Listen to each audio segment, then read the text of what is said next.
पहाड़ों में एक विरासत, the convent of Jesus and Mary. Shimla पहाड़ों की रानी, कई कॉलोनियल एरा बिल्डिंग्स का घर है। उनमें से एक है convent of Jesus and Mary, एक शानदार पुराना संस्थान।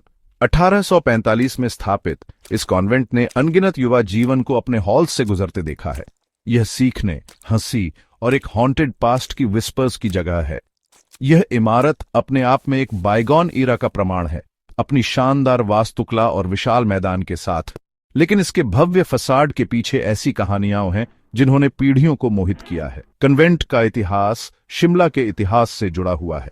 ब्रिटिश राज के दौरान शिमला भारत की ग्रीष्मकालीन राजधानी थी।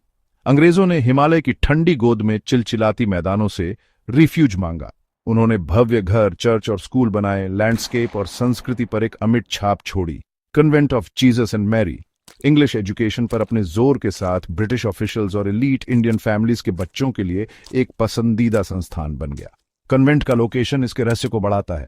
विशाल देवदार के जंगलों के बीच बसा, यह अक्सर मिस्ट और फॉग में डूबा रहता है। पहाड़ियों का सन्नाटा केवल पक्षियों की चहचहाहट और पत्तों की सरसराहट से टूटता है। सूदिंग और ईरी दोनों हो सकता है। शांति के इन क्षणों में कन्वेंट के अतीत की कहानियां जीवंत होती प्रतीत होती हैं। विजिटर्स और लोकल्स अलाइक अजीब घटनाओं, अनएक्सप्लेन्ड नॉइजेस और स्पेक्ट्रल फिगर्स की फ्लीटिंग ग्लिम्पसेस की बात करते हैं। पीढ़ी दर पीढ़ी चली आ रही कहानियां कॉन्वेंट की पहचान का एक अभिन्न अंग बन गई है। वे इस ऐतिहासिक संस्थान द्वारा स्पर्श किए गए कई जीवनों की याद दिलाती हैं। कोई भूतों पर विश्वास करे या न करे, ये कहानियां कॉन्वेंट के पहले से ही आकर्षक इतिहास में रहस्य की एक परत जोड़ देती हैं। अशांत आत्मा, एक युवा लड़की की विनती। कॉन्वेंट से जुड़ी कई भूत कहानियों में से एक अपनी मार्मिकता के लिए अलग है। यह एक युवा लड़की की कहानी है जो 1946 में कॉन्वेंट के एक हिस्से में लगी आग में जलकर मर गई थी। आग, एक दुखद दुर्घटना, ने कई छात्रों की जान ले ली और कॉन्वेंट के इतिहास पर एक अमिट निशान छोड़ दिया। ऐसा कहा जाता है कि उस युवा लड़की की आत्मा अभी भी है जिसे शांति नहीं मिली। जिन लोगों ने उसकी आत्मा का सामना किया है वे सफेद पोशाक में एक छोटी सी आकृति की बात करते हैं। उसका चेहरा परछाई से ढका हुआ है। उसे अक्सर पुराने डॉर्मेट्री के आसपास देखा जाता है जहां कहा जाता है कि आग लगी थी। लेकिन उसकी कहानी का सबसे हॉन्टिंग डिटेल उसकी अपनी गुम हुई गुड़िया के लिए लगातार विनती है। गवाहों का दावा है कि उन्होंने एक युवा आवाज सुनी है जो धीरे से फुसफुसा रही है, क्या तुमने मेरी गुड़िया देखी है? छोटी लड़की और उसकी गुड़िया की कहानी अनगिनत बार सुनाई गई है, हर बार अपनी एम्बेलिशमेंट्स जोड़कर। कुछ लोग कहते हैं कि लड़की की आत्मा को एक जली हुई गुड़िया पकड़े हुए देखा जा सकता है, जबकि अन्य का दावा है कि गुड़िया आग में गायब हो गई थी।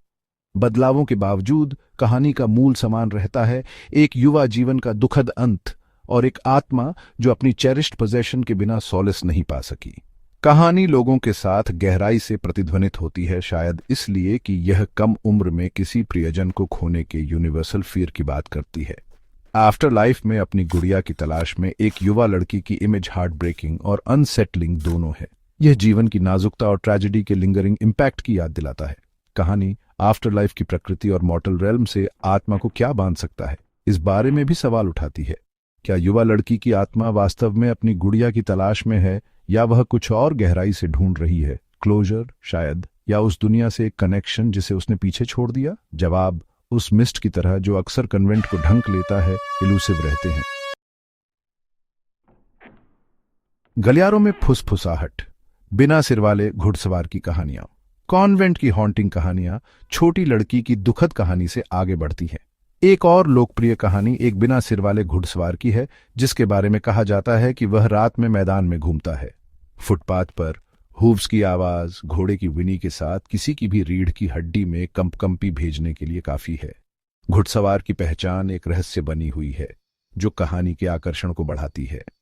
कुछ का मानना है कि वह एक ब्रिटिश अधिकारी था जिसका पास के जंगलों में असामयिक अंत हुआ, जबकि अन्य अनुमान लगाते हैं कि वह एक मैसेंजर था जिस पर महत्वपूर्ण डॉक्यूमेंट्स ले जाते समय हमला किया गया और उसका सिर काट दिया गया।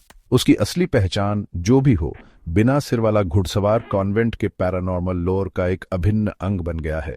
घुड़सवार के साइटिंग्स अक्सर तूफानी रातों से जुड़े होते हैं, जब पेड़ों से हवा चलती है और बारिश कॉन्वेंट की दीवारों पर पड़ती है। कुछ लोग कहते हैं कि उसे जंगल से सरपट दौड़ते हुए देखा जा सकता है।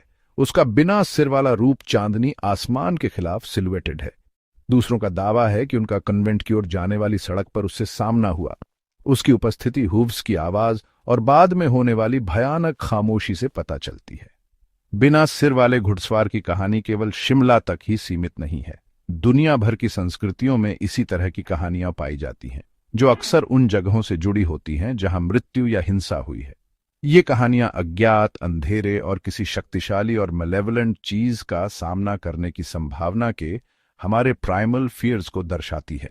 बिना सिर वाला घुड़सवार, जिसका गायब सिर आइडेंटिटी और कंट्रोल के नुकसान का प्रतीक है, इन आशंकाओं का प्रतीक है। हालांकि हाल के वर्षों में बिना सिर वाले घुड़सवार के साइटिंग्स कम हो गए हैं, लेकिन उसकी कहानी पीढ़ी दर पीढ़ी चली आ रही है, कन्वेंट की भूतिया कहानियों के इतिहास में उसका स्थान सुनिश्चित करते हुए। कोई इसे केवल अंधविश्वास मानता है या इसे एक टेंटलाइजिंग संभावना के रूप में स्वीकार करता है, बिना सिर वाले घुड़सवार की कहानी convent of Jesus and Mary की पहले से ही समृद्ध कहानियों में रहस्य की एक और परत जोड़ देती है।